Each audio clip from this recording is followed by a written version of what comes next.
3 Creepy True Horror Student Story. Story 1, The Lost Roommate. Emily was excited about starting her freshman year at Whitmore College. She quickly moved into her dorm, a historic building known for its beautiful architecture and age-old charm.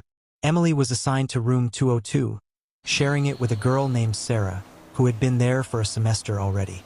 Sarah seemed friendly but a bit distant. As the weeks passed, Emily noticed strange things about her roommate. She often spoke in hushed tones, as if having conversations with someone unseen. At night, Emily would hear soft whispers echoing through the room. When she asked Sarah about it, her roommate would dismiss it with a nervous laugh, saying it was just the building settling. One night, Emily was studying late when she heard Sarah talking again. This time, the words were clearer. "You need to leave me alone.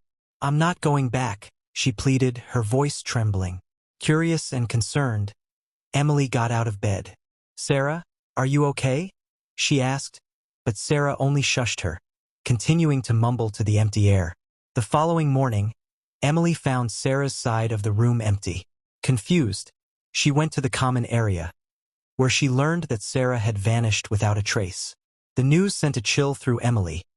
Students whispered about the previous occupant of room 202, a girl who had disappeared years ago.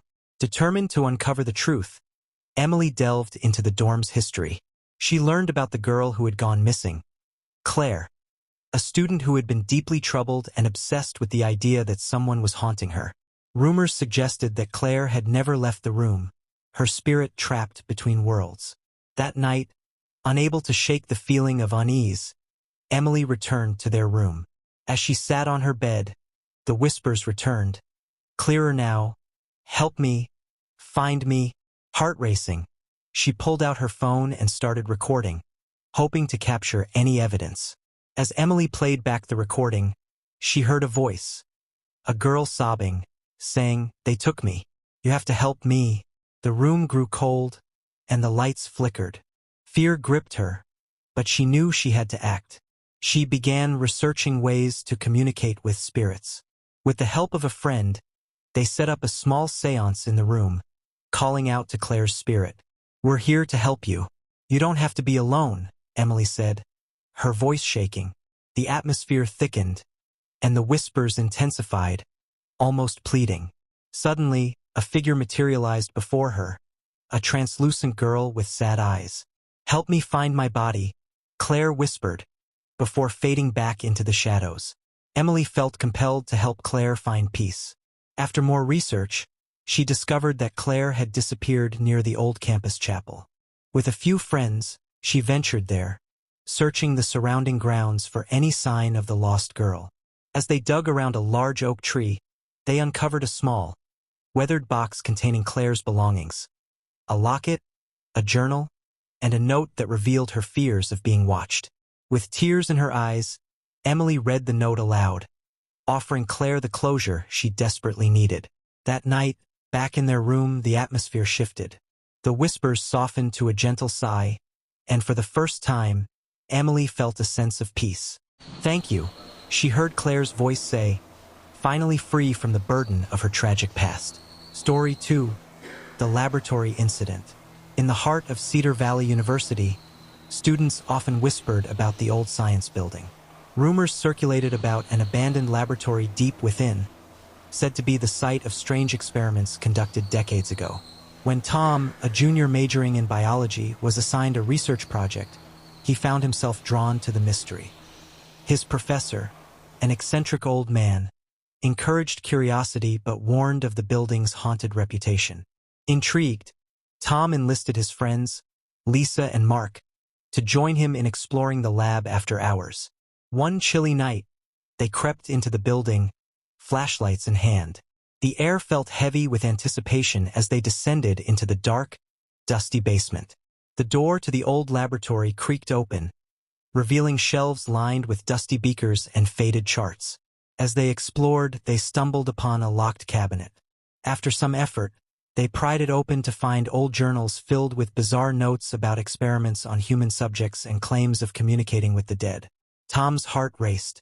"This is incredible," he exclaimed, flipping through the pages. In the back of the lab, they discovered a makeshift altar with strange symbols etched into the table. Ignoring the growing unease in the pit of their stomachs, Tom suggested they conduct a mock experiment, using the old equipment as props for their project. As they set up, Lisa found an old radio tucked away. When she switched it on, static filled the air before a voice crackled through. "Help me?" The room fell silent as they exchanged nervous glances. Ignoring the warning signs, Tom pressed on, eager to impress. They lit candles and began to recite lines from the journals, channeling the energy they hoped would bring forth whatever presence lingered in the lab. Suddenly, the room grew cold, and a dark shadow slithered across the walls.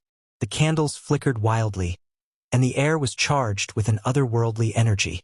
Lisa screamed as she felt a cold hand brush against her arm. "Stop! We need to get out of here," Mark shouted, panic rising in his voice. But before they could leave, the shadow surged forward, engulfing them in darkness. The lab echoed with cries of despair, and the lights flickered back on, revealing the trio trapped in a nightmare. They felt their minds unraveling, visions of the past crashing over them, sights and sounds of the experiments conducted long ago. In a moment of clarity, Tom remembered a passage from the journals. "You have to acknowledge the spirits. Give them your respect," he shouted, trying to cut through the chaos. "Is anyone here?" Lisa cried, tears streaming down her face. "We're here to listen." As they spoke, the darkness receded, and the oppressive weight lifted. One by one, the anguished faces of the lab's former victims materialized before them, seeking acknowledgement for their suffering. Tom and his friends began to apologize, expressing remorse for the pain they had caused by disturbing the lab.